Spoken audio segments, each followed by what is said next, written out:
The Hyva 2012 XL on the Scania new truck generation P-cab chassis is an advanced skip loader. The CP14 day cab is ideal for skip operation.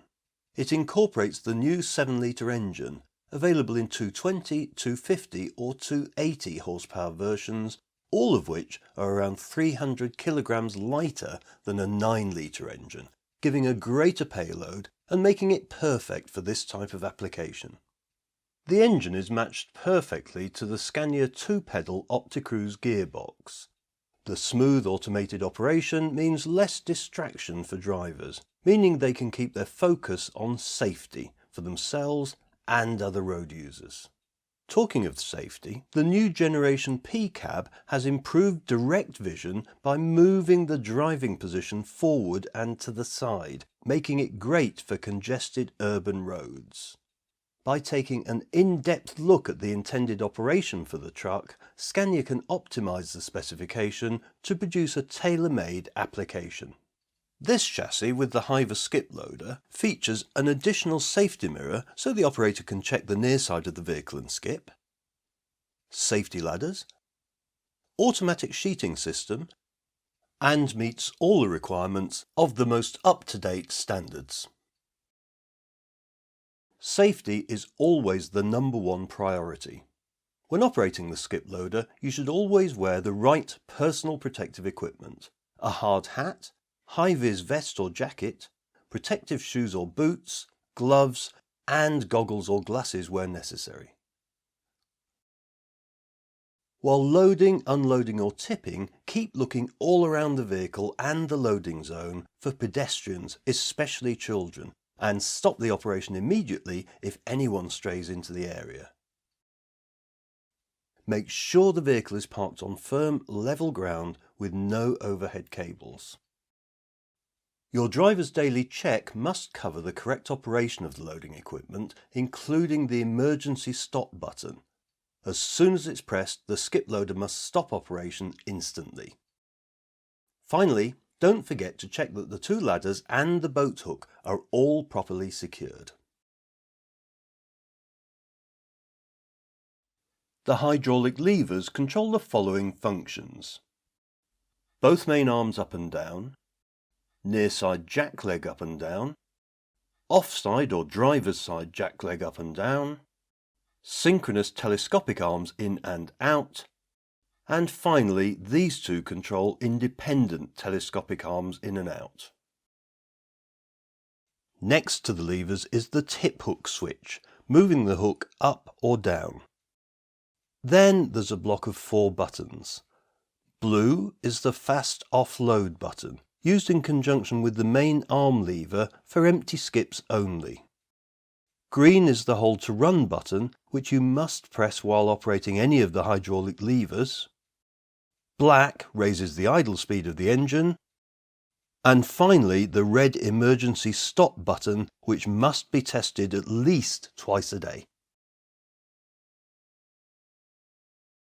To operate the loader, first engage the power takeoff or PTO. The park brake must be on. Releasing it automatically disengages the PTO as a safety measure. Then simply move the guard and press the PTO button. A warning light on the dashboard will remind you that the PTO is engaged.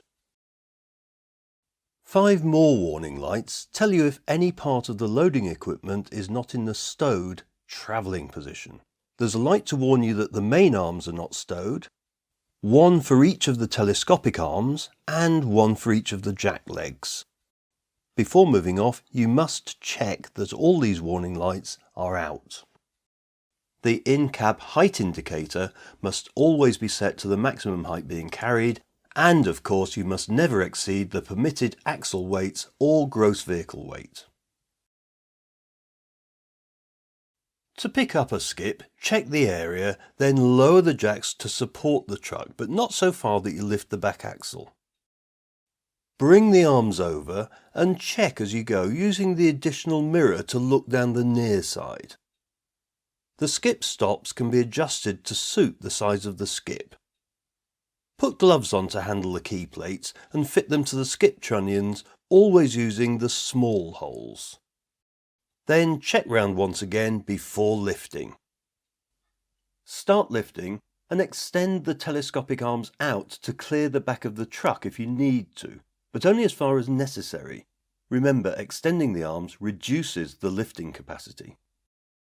Use the arm control and the telescopic arm controls to get the skip as far forward as possible, square to the truck and evenly spaced down the middle. Before moving off, always make sure the telescopic arms are in, the arms are in the fully closed position and the jack legs are raised. Don't forget to check the warning lights are all out, confirming that everything is in the travelling position. Most skips need covering, and the Hyva sheeting system is really simple to use. It's powered by 6 hydraulic cylinders, so first use this lever to divert hydraulic oil from skip loading action to the sheeting system. Use the lever marked cover to move the sheet to the back of the skip. Then the extend lever to tuck it down behind the skip. Once the sheet's in place, attach the bungees as necessary to make sure the load's secure. To tip the container, first check the area, then lower the jack legs. Lift the skip slightly off the bed, raise the tip hooks, then use the arm controls and telescopic arm controls to get the right position to engage the hooks with the skip. Always walk to the back to make a visual check that the hooks have engaged properly. Move the arms over to tip the skip, but don't tip too far. If the front chains begin to slacken, stop tipping. Otherwise, the front key plates can turn and come out of the trunnions, and that's potentially a serious problem, so never over tip. As a rough guide, the maximum tipping angle is about 60 degrees, but always watch to see that the forward chains don't become too slack. After tipping, do the same thing in reverse. Move the main arms forwards towards the travelling position and move the telescopic arms in to drive the container off the tip hooks. It's very important to make sure the skip is off the tip hooks.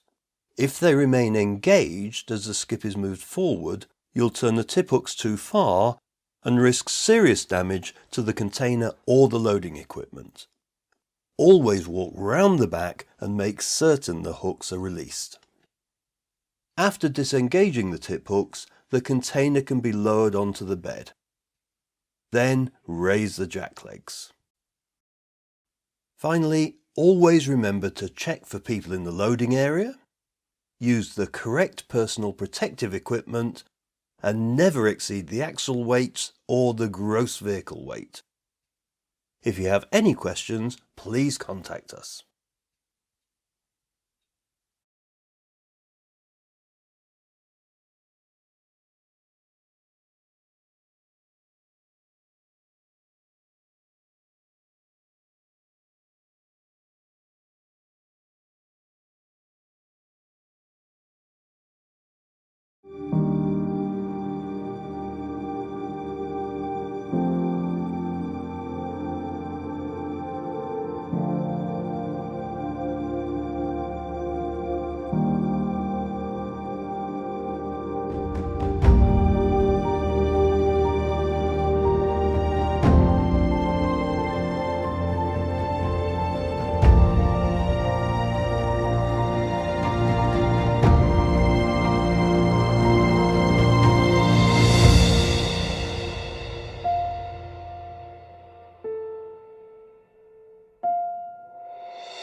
Titan II comes only as a portable machine, equipped with tandem air brakes and a 2-inch kingpin.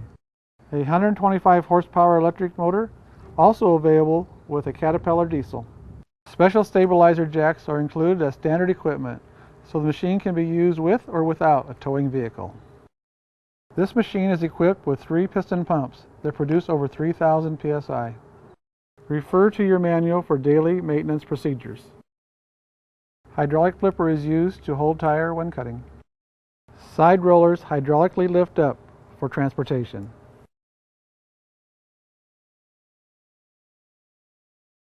Bed is equipped with 5 powered rollers to position tire. Striker plate and guide roller are used to position the blade when cutting. A hydraulic positioning arm is used to maneuver the tire. The total weight of the Titan II is 50,140 pounds. On the Kingpin is 22,400 pounds. The rear axles, 22,740 pounds. The height is 136 inches, the length is 432 inches, and the width is 96 inches. The machine is operated by the controls in the operator's stand. Dextron 3 hydraulic oil is recommended.